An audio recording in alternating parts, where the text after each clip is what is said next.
Today I'm going to describe a movie called Death Sentence, which was released in 2007. There are some spoilers ahead.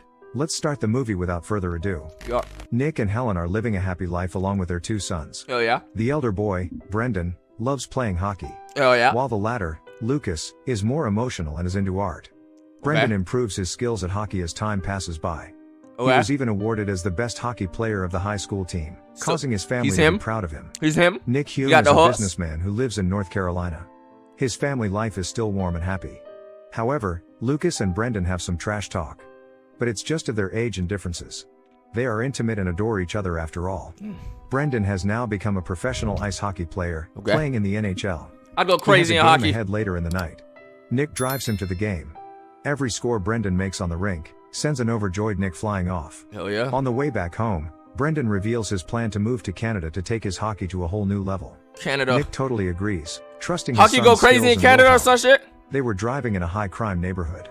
Two cars started swerving at high speed near them, which really scared them.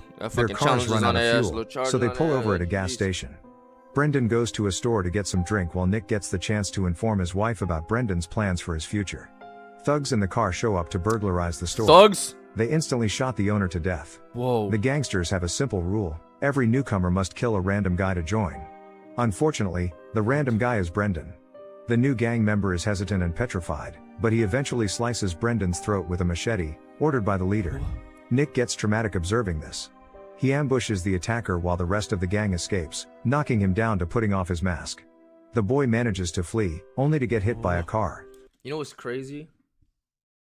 You know I said he had to do something to get initiated into the gang? Do you know what fucking song I listened to today? Think about it, chat. What song did they have to do something to get initiated into? Think about the song. Think deep in your bag. Think deep. You listen. Immortal Technique, bruh. I listened to that shit today, just randomly, because it was on my recommended. I'm like, let me listen to this shit again. Bro.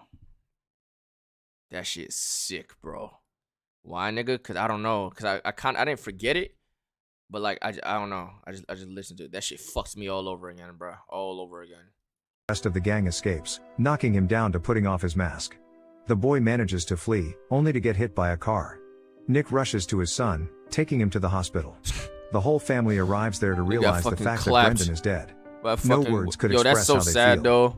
The next day, at a police lineup, Nick identifies the killer, a 23-year-old boy named Joe. Bitch-ass boy. The funeral is held on a rainy, gloomy day, but their grief doesn't seem to be subsided so soon. The parents have a hard time sleeping. I thought about killing you. The Regodarian. What do you mean by that? What do you mean by that?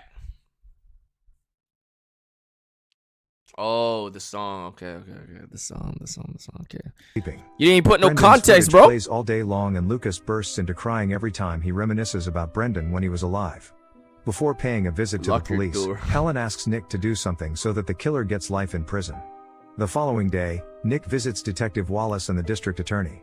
Nick gets enraged when the district attorney tells him that the defense will cut a deal for a light sentence, since there wasn't enough evidence to take the case to trial. Movie title? I don't know. Furthermore, the gas station security camera had been broken, hence there was no record. When Nick learns that Brendan has been killed as an entry fee for Joe to join a stupid gang, he gets pissed off even more.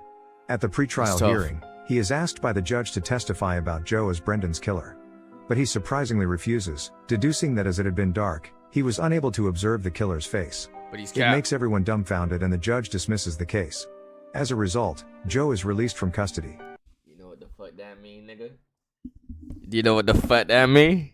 He gonna fucking spin that motherfucking block, nigga. Joe walks off into the courtyard and fires his cigarette reluctant.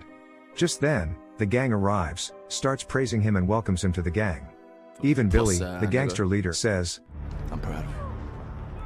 Who's your man now?" Nick is spying on them and starts chasing after their cars. Joe is given a prize, a prostitute, to have fun with. He's also provided with a fistful of cash by Billy. Disappointed by the law. That's what I'm gonna get Midas for DreamCon, bro. Midas, don't even worry about all your struggles you going through. I'm gonna get you a hooker. Get you a little hooker. You're gonna open your hotel room. You're just gonna see a bad bitch with her fat poom just open up on the bed for you, my boy. I know you struggling. I know you tired of beating, smacking that little ass meat. You know what I'm saying? I'm gonna get you a little hooker. Get you a little hooker. Later that night, Nick can be seen looking for a weapon. It's gonna be a clean one, He too. reveals to his family that the boy has been released for lacking evidence. He pretends to leave something at the office and goes to Joe. When Joe comes out of the place, he's surprised to see Nick in front of him. In a fit of rage, Nick attacks him, and a fight forms between them. While they fight for survival, it ends up with the knife stabbing Joe's body accidentally. Nick witnesses Joe in his own bloodbath. He drives somewhere afar and tosses the bloody knife away. When he returns home, upon seeing his injured hand, Helen gets upset and provides him with a bandage. They burst into crying. However, Nick is currently a killer as well as a victim. Elsewhere, Billy pays a visit to Bones, his superior, who the whole gang works for.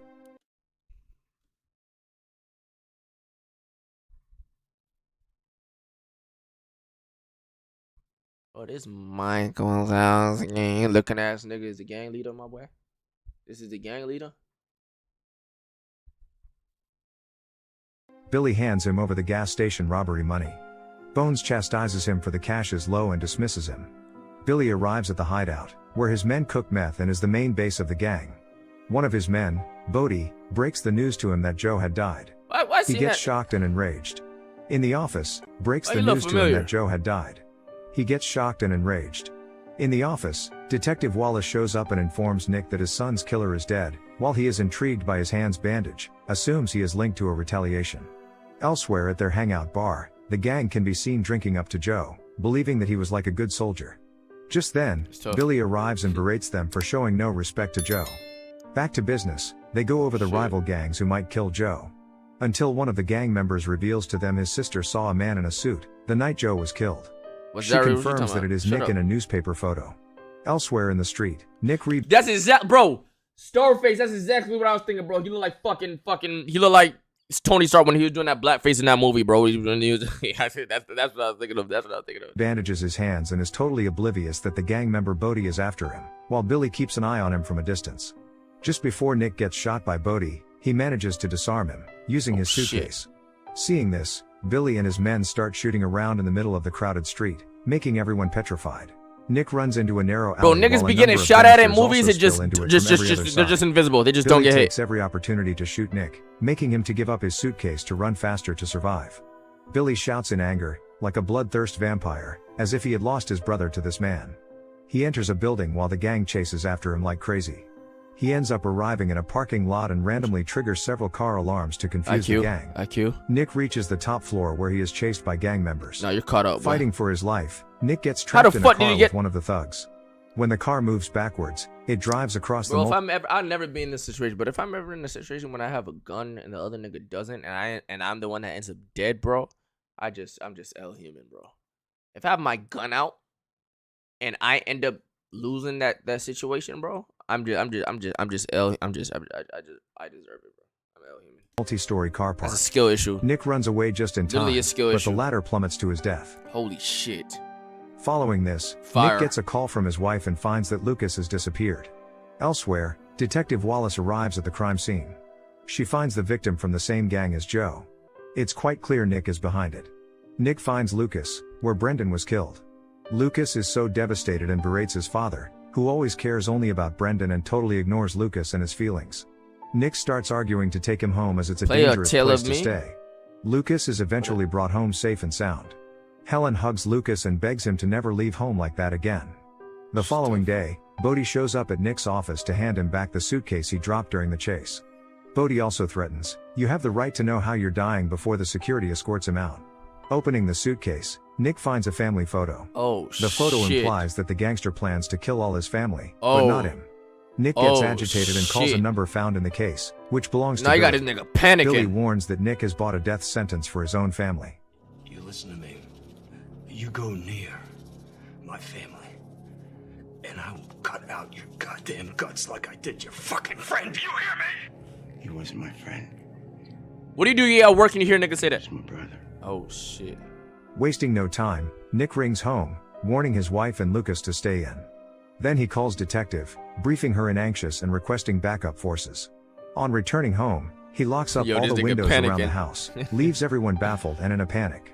Shortly after, Detective Wallace arrives and reminds Nick that he's the one who has started retaliation, jeopardizing his own family life.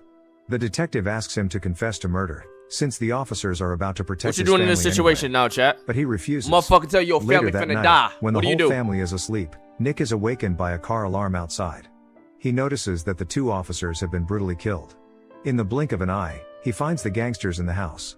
Nick manages to survive and dodges several blink of an eye, he finds the gangsters in the house. Nick manages to The nigga got a shotgun in his booty hole, just don't get blown the fuck off, bro. This close? You this close with a shotgun and you miss? This close. brutally killed. Skill issue. Like, I don't even know what to say about that. In the house. Nick manages to survive and dodges several gunfire one after another, and also causes one of them to get shot, and harms a few of them severely. But these all end when his family is taken captive by the gang. Billy mercilessly shoots Helen, Lucas, and Nick, in no time. A few days later, Nick is recovering. What? Helen, Lucas, and Nick, in no time. A few days later, Nick is recovering in the hospital. He considers himself guilty of Lucas and Helen dying.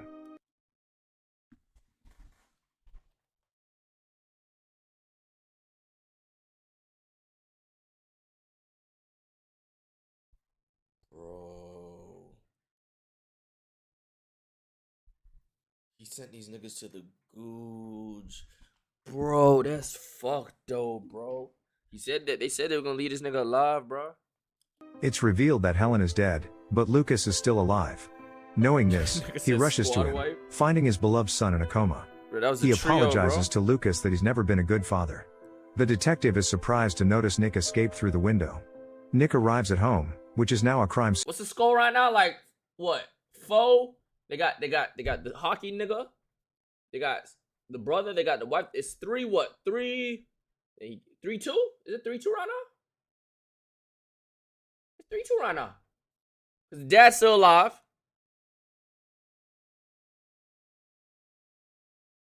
Coma don't count. scene. The next day, he heads to the bank to empty the family bank account as We there is no fucking family counting anymore, track like a making KD, it bro. cash. Why we He then finds the gang's tallying the hangout score? place with his co-workers' help. He heads for the cafe, asks the bartender about the gang, indicates him a huge amount of cash. Game The 7? latter ignores him and even That's game insults 6 him. right now. In a fit of rage, Nick starts beating him up as well as a guy in the next seat while he was trying to intervene. Oh shit. It ends up getting Billy's whereabouts and also Bones' address to provide some weapons. He arrives at Bones' place. Initially, gave up the Bones whole shows spot no just interest, to get a little but he ass soon whooping. changes his mind. Seeing Nick's bag full of cash, Nick takes Oh, several shit. weapons, both a shotgun and a handgun with tons of bullets. Oh shit. Before leaving, Bones reveals that Billy and Joe are his sons and he already knows Nick is planning to kill Billy. Bones assures him he cannot cause him any hurt.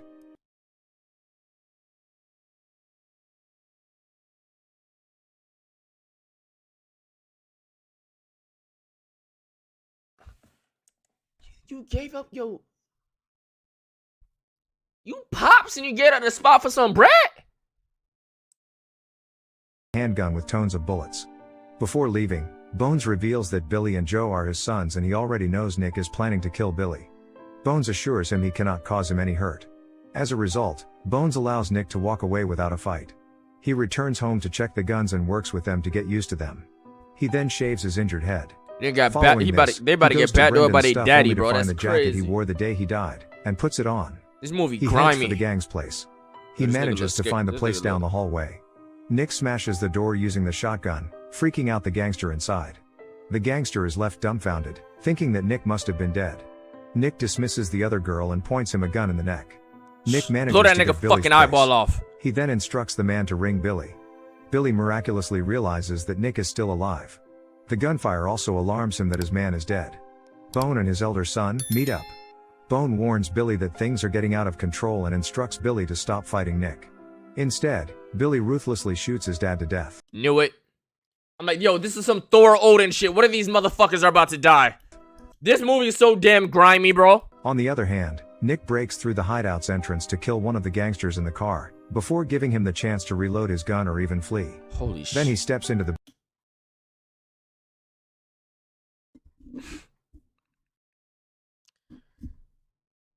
Nigga, what type of car is this nigga in? He just split the motherfucking car in half? What the? gangsters What in in the the car Fast and before Furious giving ass him shit the was chance that? to reload his gun or even flee.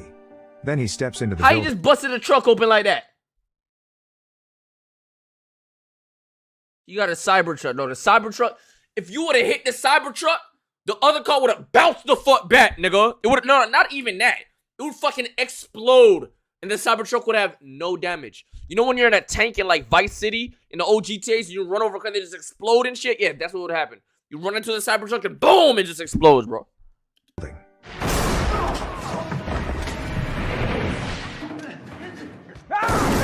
Bro got a vibranium fucking whip, bro. Although he almost got killed a Shit. few times. Yeah, He almost. ends up killing all the gang my one God. by one, until only Billy is left. He approaches Nick thinking he's In up. a real life situation, you know what's happening? You're entering a boss hideout. You're a gang hideout. You think you're gonna go John Wick, and you just get shot in the head by a random grunt from like the side of you that you don't see. That's what's really gonna happen. You get shot in the foot. All them bullets missing. That's not real life. You just get shot and you die. You just die.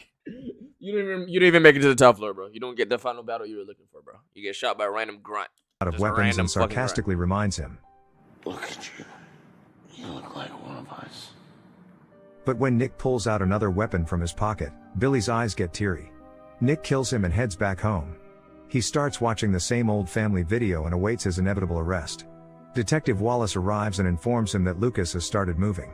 She is also afraid that Lucas will be a gangster like in Nick's final days, because he will be a 14-year-old who has nobody to lean on. Damn. Besides the overwhelming trauma he had gone through. But Nick feels the misery much deeper. That's all from the video. Thanks for watching. There was no happy ending? Hi. There was no happy ending? Just like that? Damn. That movie was fucking... That movie was something, my nigga. I gotta pee, chat. Chat, I gotta pee.